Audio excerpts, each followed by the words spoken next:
รโมชั่นทำประชาสัมพันธ์แล้วก็เอาฐานข้อมูลตรงนี้มาจับเดี๋ยวดูค่ะว่าไส้ในของกลุ่มผู้ถือหุ้นของคลิกเนี่ยเขาใหญ่ขนาดไหนคือกลุ่มนี้เป็นกลุ่มแรกที่ได้ใบอนุญาตและเปิดตัวจากธนาคารแห่งประเทศไทยกลุ่มแรก3 องค์กรใหญ่ที่เป็นผู้ถือหุ้นก็คือธนาคารกรุงไทยนะคะบริษัท AS เจ้าของโทรศัพท์มือถือแล้วก็ปตท. OR ก็คือปั๊มน้ำมันที่เรารู้จักกันกลุ่มนี้ทั้งหมดเนี่ยเขามีลูกค้าอยู่ประมาณ50 ล้านคนนะคะเขาต้องการจะให้บริการกับกลุ่มที่มีรายได้ไม่แน่นอนมีเป็นฟรีแลนซ์หรือเป็นอาชีพอิสระเขาต้องการจะเจาะกลุ่มเป้าหมายเหล่านี้เพราะว่าพวกนี้เป็นกลุ่มที่ไม่เคยได้เครดิตในระบบมาก่อนนะคะแต่ว่าทันทีที่เขาเปิดตัววันที่1 สิงหาคมปรากฏว่าคนแห่ไปใช้บริการจนระบบล่มแอปล่มไปเลยนะคะแอปล่มไปเลยค่ะเพราะว่าเพียงแค่เปิดได้แค่2 วันนะคะเพราะว่ามันเกิดกระแสอะไรคนที่เข้าไปใช้บริการแล้วก็กู้ได้กู้ผ่านก็มาคุยกันค่ะในโลกออนไลน์บอกว่าเฮ้ยไปสิเราเข้าไปกู้แบงก์นี้กันเพราะว่าแค่5 นาทีนะคะ5 นาทีคุณก็สามารถได้เงิน 20,000 ง่ายมากเข้ามาอยู่ในบัญชีแล้ว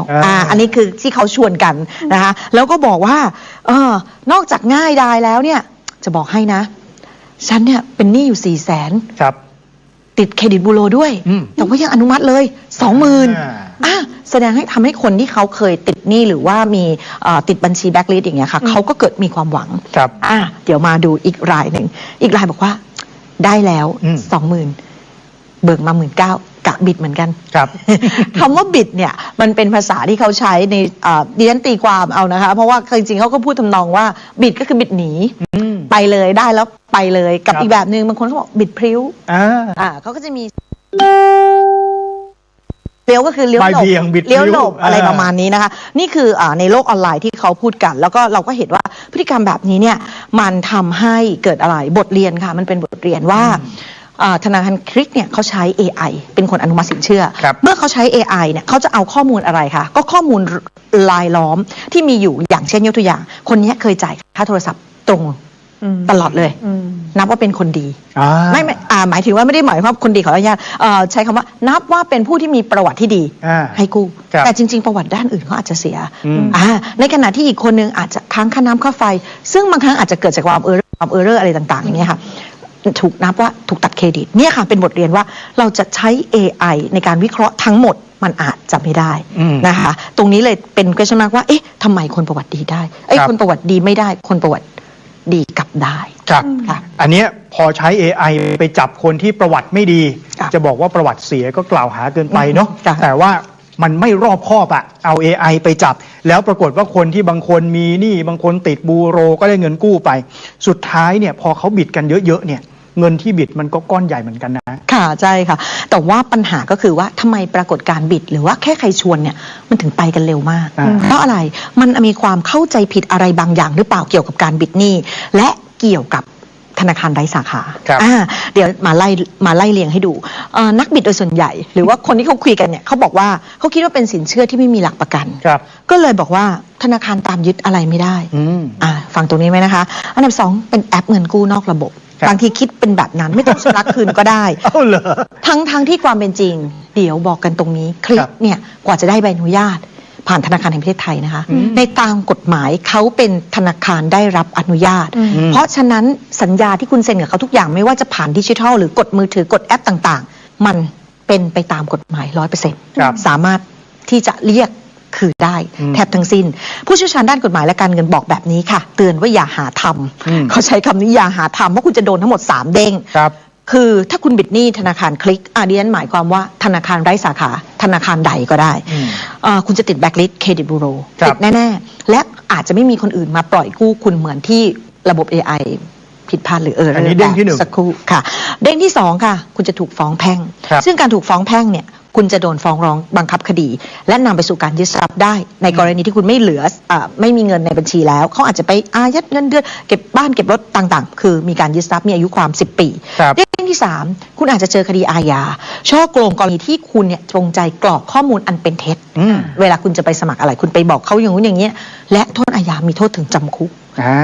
ตรงนี้คือเตือนไว้นะคะ ถ้าใครมาชวนบิดจอดรถไว้ก่อนนะคะอย่าเพิ่งบิด เพราะว่ามันไม่ใช่เรื่องเล่นๆนะคะ มันมีผลตามมา ใช่ค่ะ มี ข้อ โท มู ษ ล อาญา ค่ะข้อมูลล่าสุดจากเครดิตบูโรล่าสุดบอกว่าเดือนพฤษภาคม 2569 ที่ผ่านมาเนี่ยมันมีนักบิดติดเครดิตบูโรแบบเนี้ยที่มีมูลหนี้ต่ำกว่า 100,000 บาทเนี่ยมีถึง3 ล้านคน 3.1 ล้านคนนะคะแล้วก็คิดเป็นเงินถึง 150,000 ล้านบาท ยังไม่รวมกับนักบิดที่ประเภทค้างหนี้กยศค่าโทรศัพท์ค่าเน็ตรวมแล้วมีจำนวนทั้งหมด5 ล้านคนจากจำนวน 9.5 ล้านบัญชี คิดเป็นเงิน 1.3 ล้านบาทถ้าเราดูตัวเลขแบบนี้มันก็สะท้อนอะไรบางอย่างคงจะเป็นแค่เพื่อนชวนคงจะไม่ใช่ในฉันมองว่านะคะว่าเราจะไปโทษว่าชวนกันไปก็คงไม่ได้สภาวะเศรษฐกิจอาจจะมีส่วนจริงๆที่ทำให้มีหลายๆคนไม่สามารถชำระหนี้ได้วันนี้ทีมข่าวเราลงพื้นที่นะคะไปคุยกับพี่ๆไรเดอร์ทำไมถึงไปมองพี่ๆไรเดอร์ไม่ใช่หมายความว่าพี่เขาเป็นคนนักบิดนะคะแต่ว่านี่คือกลุ่มไม่ใช่ค่ะนี่คือกลุ่มอาชีพอิสระแล้วก็เป็นกลุ่มที่เมื่อตอนเปิดตัวธนาคารคลิกเนี่ยไทย PBS ก็เคยไปสัมภาษณ์พี่เขาแล้วเขาบอกว่าเขาเนี่ยก็อยากจะกู้เพราะว่ามันเป็นการเปิดโอกาสให้คนใหม่ๆแต่เขาก็ยอมรับว่าไรเดอร์ทุกคนไม่ได้มีวินัยทุกคนนะคะเขาก็ยอมรับว่ามันอาจจะมีความเสี่ยงและมันมีความเสี่ยงที่อาจจะเกิดจากอุบัติเหตุต่างๆได้ลองไปฟังเสียงพี่ๆเขาหลายๆคนหลากหลายดูค่ะคุณจะมีวิธีอะไรที่จะมั่นใจว่าคุณจะบังคับสภาพหนี้ได้อะว่าคุณจะไม่ติด NPL เยอะเกินไปถูกไหมครับเมื่อที่ผมบอกโจทย์ช้อยง่ายๆเลยว่าข้อแรกไรเดอร์ไม่มีศักยภาพใช้เขาจะทำยังไงคุณจะทำยังไงที่เป็นหลักประกันครับมันก็มีทั้งสินเชื่อทั้งไอ้พวกอะไรนะเอารถเข้าไปเอาเล่มไปวางอะไรเงี้ยเยอะแยะก็ยังโดนบิดเยอะแยะเขาไม่ได้มามายในส่วนนี้ไงพี่ครับถูกไหมครับเพราะว่าถึงเวลาที่ทุกคนมันต้องใช้เงินมันต้องใช้ทั้งนั้นแหละดังนั้นเนี่ยผมว่ามันโอเคในส่วนที่ช่วยเหลือคนได้ แต่ก็ต้องทำใจนะผมไม่ทำอยู่แล้วครับเพราะยังไงมันก็ต้องเอาข้อมูลเราไปลงในระบบอยู่แล้วเราจะไปทำอย่างอื่นยากเพราะถ้าเราติดพวกเครดิตติดแบล็คลิสต์มาตัวเราจะไปออกรถไปซื้อนั่นซื้อนี่มันจะลำบากครับแต่ว่านี่เป็นความเสี่ยงที่มันมีประเด็นนะ50-50เลย50-50อยู่แล้วพี่เพราะว่าบางคนมันไม่คิดอะไรได้เงินมามันก็ไปอย่างเดียว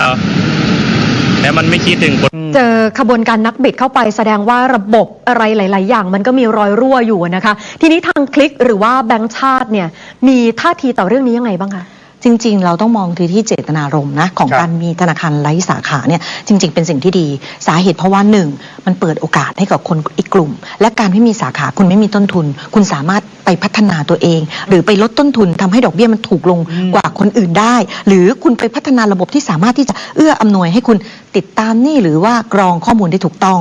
อันนี้ตามหลักการมันเป็นแบบนั้นและแบงก์ชาติเองเนี่ยเขาก็พยายามปลุกปั้นและบอกแบบนี้มันโดยตลอดเราจะเห็นได้ว่าเขาใช้เวลานานมากนะคะ4 ปีกว่าจะลื้อเกณฑ์ไปมาจนทำให้เกิด virtual bank ขึ้นมาจริงๆเดี๋ยวเราดูนะคะมีหลายกลุ่มเลยที่ผ่านใบอนุญาตล้วนแต่เป็นกลุ่มใหญ่ๆบางกลุ่มเนี่ยก็ตกไปด้วยซ้ำไม่ว่าจะเป็นกลุ่มที่ดิฉันพูดไปตอนแรกก็คือคลิกเนี่ยจะเป็นกลุ่มของ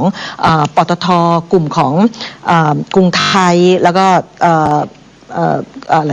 กรุงไทย AS นะคะส่วนกลุ่มที่2นี่คือธนาคารไทยพาณิชย์แล้วก็คาเคาจากเกาหลีใต้แล้วก็กลุ่มต่อมาก็คือกลุ่ม True ซึ่งเขาก็เคยชินกับ True Money แล้วก็ Alibaba แล้วก็มีการปล่อยกู้เนี่ยผ่านเรื่องของ True Money อยู่แล้วอันนี้คือจะเป็นกลุ่มเราจะเห็นได้ว่าแต่ละคนเนี่ยมันมีความเชี่ยวชาญแต่อย่างไรก็ตามในความเชี่ยวชาญเหล่านี้และปรากฏการณ์วันนี้มันบอกเราว่า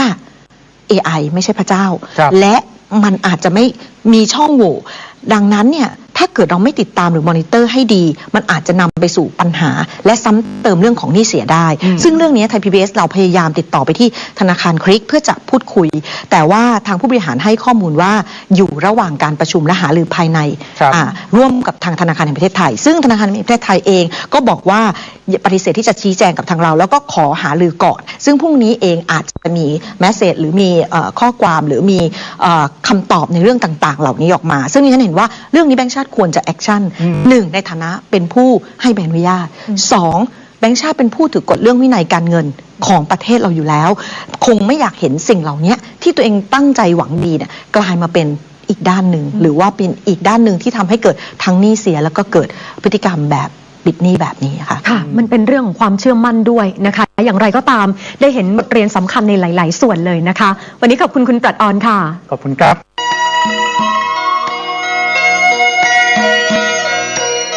ศาลเพื่อการประชาสัมพันธ์โครงการปรับภู ภูมิทัศน์และพัฒนาปรับพื้นที่รอบอุโบสถวัดป่าแดงมหาวิหารมติคณะกรรมการบริหารวัดป่าแดงมหา